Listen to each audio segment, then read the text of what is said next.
माया का प्रपंच तो बड़ा जोरदार है, किसे नहीं पता।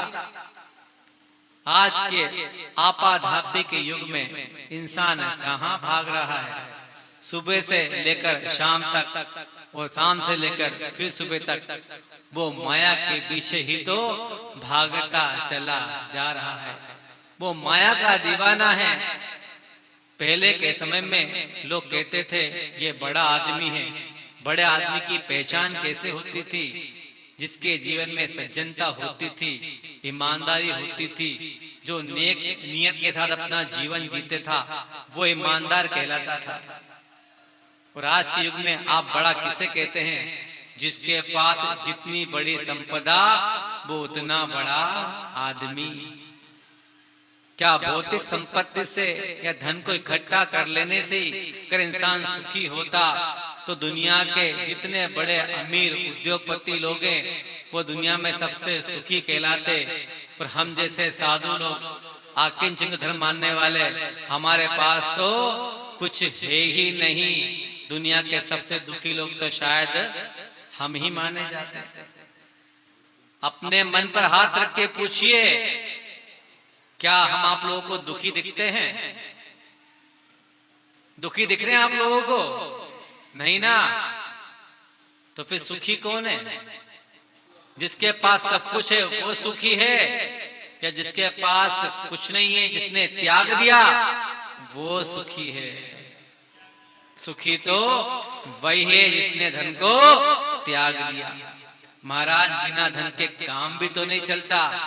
जरा बताइए, आप धन को बुरा कहते हैं, क्या धन के बिना काम चलता है? संत कहते हैं, कौन कहता है धन के बिना काम नहीं चलता? चलता है, पर धन के प्रति अगर आसक्ति हो तो तुम्हें कहां ले जाएगी? संपत्ति हो, धन हो, वैभव हो, उसके प्रति आसक्ति इतनी गहरी नहीं होनी चाहिए। जब आसक्ति गहरी होगी तो माया चारों ओर से घेर लेगी। आज विश्व के ऊपर अगर नजर डालते हैं तो चारों ओर युद्ध के बादल मंडराते दिखाई देते हैं। संभावना होती है, मीडिया हमसे कहता है संभावनाएं युद्ध हो सकता है। ये किसकी चाल है? क्या कोई देश किसी देश से लड़ना चाहता है? ये सारा खेल उद्योग जगत का है। एक आर्टिकल मेरे पढ़ने में आया था, उसमें स्पष्ट लेखक ने लिखा था कि युद्ध को पैदा किया जाता है, युद्ध के संभावनाओं को पैदा किया जाता है। इसके पीछे क्या कारण हो सकता है? उसने लिखा था अपनी लाइनों में कि युद्ध को पैदा करने के पीछे जो कंपनियां या जो देश शस्त्र का निर्माण करते हैं, जो हथियारों के सबसे बड़े निर्यातक हैं, वो अपने मार्केट की तलाश में दूसरे देशों को आपस में लड़ाकर संभावना पैदा करना चाहते हैं। सोचिए, उससे पैसा कमाने की ललक से इंसान का नैतिक स्तर कहां तक गिर गया कि वो दो देश को लड़ाकर पैसा कमाना चाहते हैं। क्या यह मानवता है?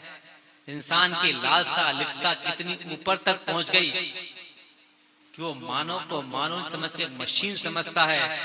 अब मानव की कीमत नहीं बची, कागज के टुकड़ों की कीमत है।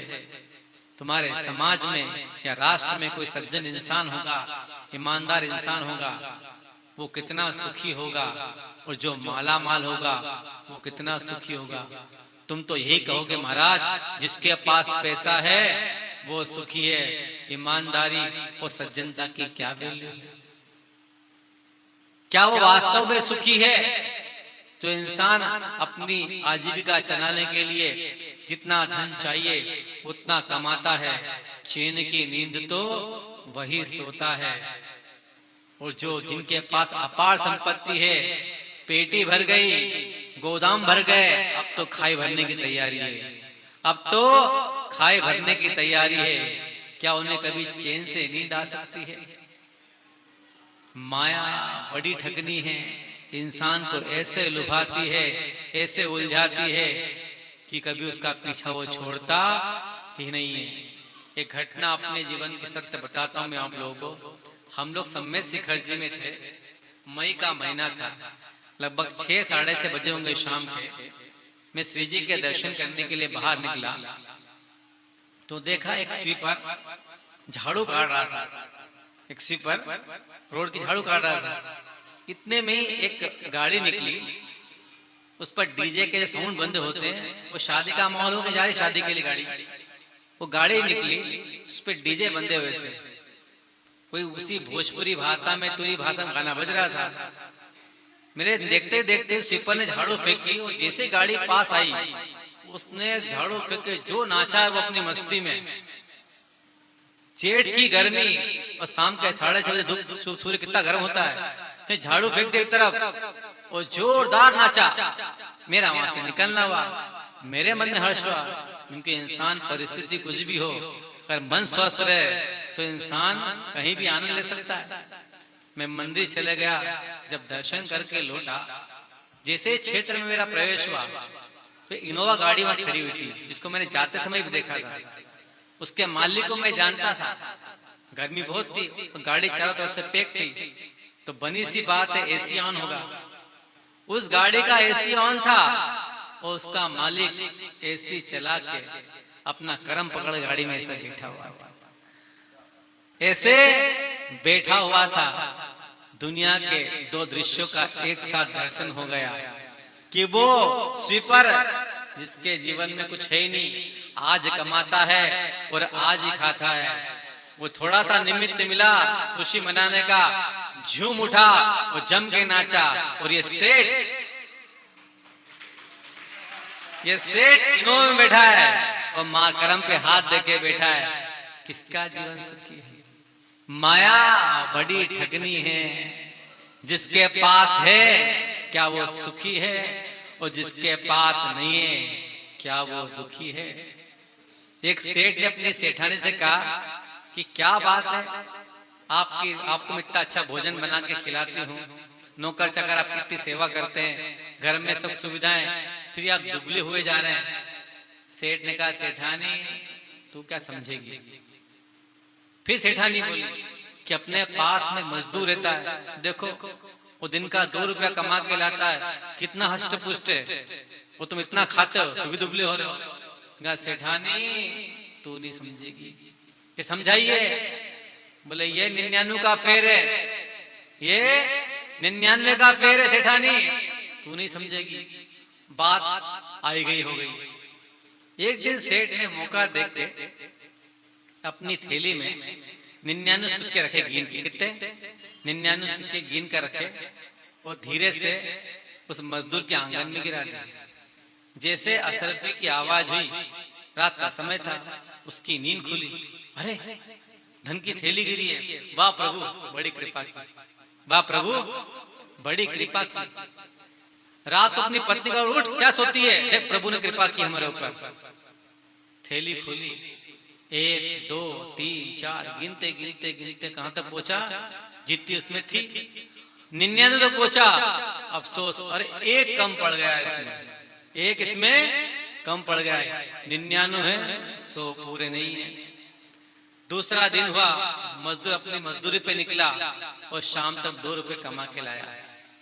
2 रुपए कमा के जैसे घर पहुंचा, पत्नी के हाथ में 1 रुपया रखा और 1 रुपया अपने पास रखा। पत्नी ने कहा, 1 रुपये में कैसे भोजन बनेगा, न तुम्हारा पेट भरेगा न मेरा पेट भरेगा, न तुम्हारा पेट भरेगा न मेरा पेट भरेगा। मजदूर ने कहा, आज मेरा उपवास है, मेरा मूड नहीं है। उसने 1 रुपया जो बचाया था वो कहाँ डाल दिया, अपनी थैली में। अब 99 का फेर शुरू हो गया। अब मजदूर का रोज ही काम, कभी भूख लगती खा लेता, वो भूख कितना 2 रुपए खर्चा होता दो पति पत्नी के बीच में, वो 2.25 रुपए खर्च करता और 25 पैसा नियम से उसमें डालता। महीना भर बीता। एक दिन मौका देखते सेठ ने बुलाया, सेठानी जरा इधर आना। बोले उसको देख रही हो? बोले हाँ ये तो मजदूर है वो। बोले उसको हुलिया देखो कि स्वामी ये तो बहुत दुबला हो गया, बीमार था ये ना, इसे कोई बीमारी नहीं थी ना, इससे कोई बीमारी थी ही नहीं। फिर क्या हुआ, सेठानी को उसने पूरा किस्सा सुनाया और कहा अंत में ये 99 का फेर है, जो 99 के फेर में पड़ गया उसका यही हाल होना है। सब 99 के फेर में लगे हैं। पर सच बताना, आप समाज में रहते हैं, हम तो आकिंचन लोग हैं। हमारी समाज में तो पैसे की कोई वैल्यू नहीं है, त्याग की वैल्यू है। आपके समाज में तो पैसे की वैल्यू है। क्या बिना पैसे कोई पूछता है? बिना पैसे कोई पूछता है? संपत्ति ना हो तो अपने भी मुंह फेर लेते हैं, कोई पलट के देखता भी नहीं है। बिना पैसे की काम नहीं चलता। आचार्य ज्ञान सागर जी महाराज कहते थे कि जिस साधु के पास 2 कौड़ी हो, जिस साधु के पास 2 कौड़ी हो, वो 2 कौड़ी का नहीं है। और जिस श्रावक के पास 2 कौड़ी नहीं हो, वो भी 2 कौड़ी का नहीं। जीवन में अर्थोपार्जन तो करना चाहिए, पर अर्थोपार्जन करके अपने जीवन को उसमें झोंक ही नहीं देना चाहिए। जितनी आवश्यकता हो, साईं इतना दीजिए तामे कुटुंब समाए, मैं भी भूखा ना रहूं और साधु भी भूखा ना जाए। इतना ही तो कमाना है। संत यही तो कहते हैं, कमाओ, कमाना चाहिए। जीवन कैसे जियोगे?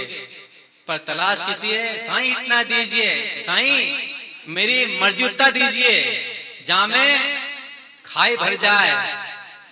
साईं इतना दीजिए ताई खता में खाए भर जाए, वो दुनिया में सबसे बड़ी मेरी पहचान बन जाए, मैं सबसे बड़ा आदमी हूं। इतना मत कमाइए।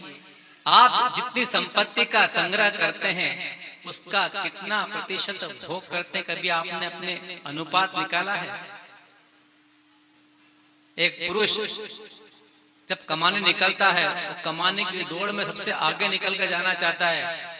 वो अपनी संपत्ति का कितना भोग करता है? मात्र 1 या 2%। वो जिनके लिए कमाता है उनको मिल जाती है, और अपने हिस्से में क्या बांध के ले आता है? उसके द्वारा किया गया पाप। आरम सारम तो होता ही है। कहते हैं लक्ष्मी पुण्य की दासी है, लक्ष्मी पुण्य की दासी है, पर बिना पाप करे वो पास में नहीं आती है। लक्ष्मी पुण्य की दासी है, पर बिना पाप करे पास में नहीं आती है। जितना कम पाप करेंगे उतना जीवन हमारा सुंदर बनेगा। पर लक्ष्मी को एकत्र करने की चाह में इंसान ना दिन देखता है ना रात देखता है, जीवन भर उसी की दौड़ में लगा रहता है। आपके पास पैसा है, लोग आपको पूछते हैं। मान लो संपत्ति ना हो तो आपका क्या होगा? कोई पूछेगा आपको? कोई नहीं पूछेगा। कहते हैं एक सेठ के एक बेटा बेटी थे, माँ, पिता और बेटा बेटी, 4 लोगों का परिवार था।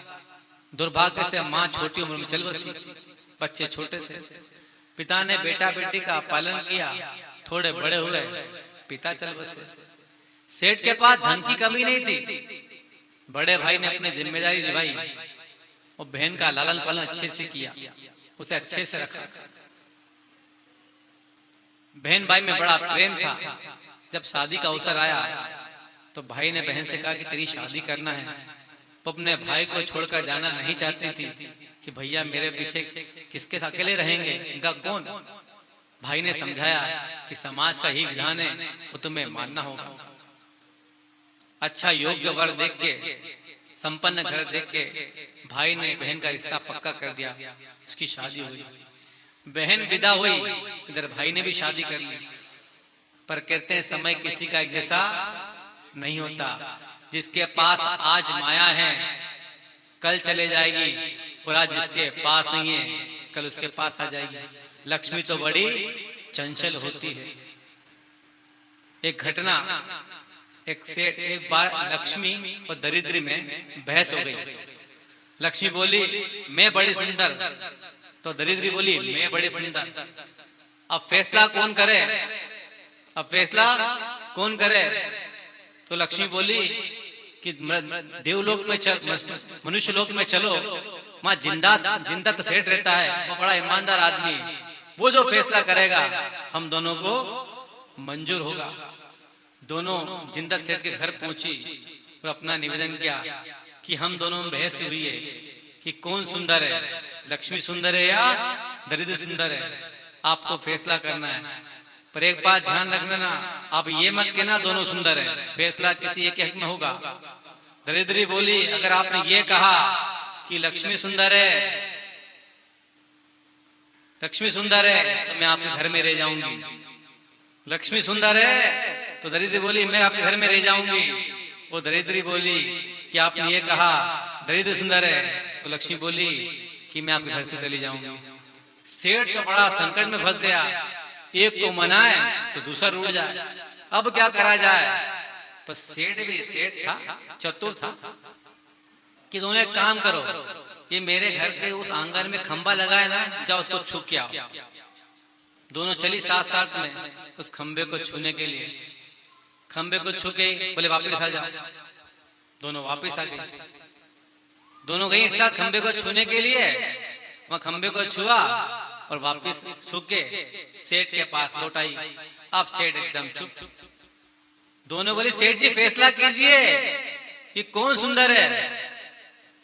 तो सेठ ने बड़े गंभीरता पूर्वक फैसला किया कि लक्ष्मी और दरिद्री, सुनो, जब दरिद्री जाती है तो जाते हो वो सुंदर लगती है, और लक्ष्मी तुम जब आती हो तो आते हो वो सुंदर लगती हो। दोनों का फैसला कर दिया, फैसला हो गया। गरीबी जाते हुए अच्छी लगती है, लक्ष्मी आते हुए अच्छी लगती है। अब भाई ने अपनी बहन की शादी की, अपनी शादी की, पर लक्ष्मी स्थायी तो होती नहीं है। जैसे बहन विदा हुई अपनी शादी की, वो जैसा समय आया कि वो दरिद्र हो गया।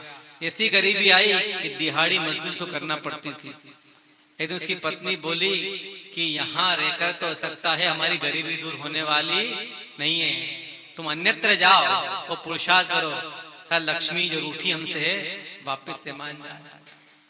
पति को पत्नी की बात जची और परदेश व्यापार करने गया। घर से निकला तो जिस रास्ते से उसे गुजरना था, रास्ते में बहन का घर पड़ता था। माया बड़ी ठगनी है। रास्ते में उसकी बहन का घर पड़ता था, सोचा बहन से मिलता चलूं। बहन के घर के दरवाजे पे पहुंचा और दास से बोला कहो कि मैं आया हूं, उसका भाई। जैसे ही बोला द्वार, दास ऊपर पहुंचा कि आपके भाई आए हैं। बहन ने ऊपर से देखा तो भाई का जो हुलिया था, शरीर उसका काला पड़ गया था, आंखों में गड्ढे पड़ गए थे, कपड़े फटे हुए थे, शरीर पूरा मेला था। वो गरीबी के कारण, भूख के कारण उसकी पीठ और पेट एक हुए थे। बहन ने देखा ये मेरा भाई, ये मेरे घर में आएगा तो ससुराल वाले क्या बोलेंगे, इसका भाई ऐसा फटे हाल है, इसको आज ही आना था, ये कह सकता था उसका मित्र आया हूं, भाई क्यों बोला है। उसने दास को आदेश दिया ये मेरा भाई नहीं है, ये मेरे पिहर का है, ये मेरे पिहर का है। गांव के सभी भाई होते हैं, ऐसा भाई बन के आया है, जाओ उसे अस्तबल में ठहरा दो, जाओ उसे अस्तबल में ठहरा दो। भाई ने पूरी बात सुन ली। सुनने के बाद वो नौकर के पीछे पीछे जाकर अस्तबल में ठहर गया। कुछ समय बीता, भाई ने, बहन ने भाई के लिए भोजन बेचा। भोजन में क्या क्या, रूखी सूखी रोटी, बासी सब्जी और खट्टा मट्ठा। भाई पहले क्षुब्ध तो था कि मेरी बहन ऐसा करती है।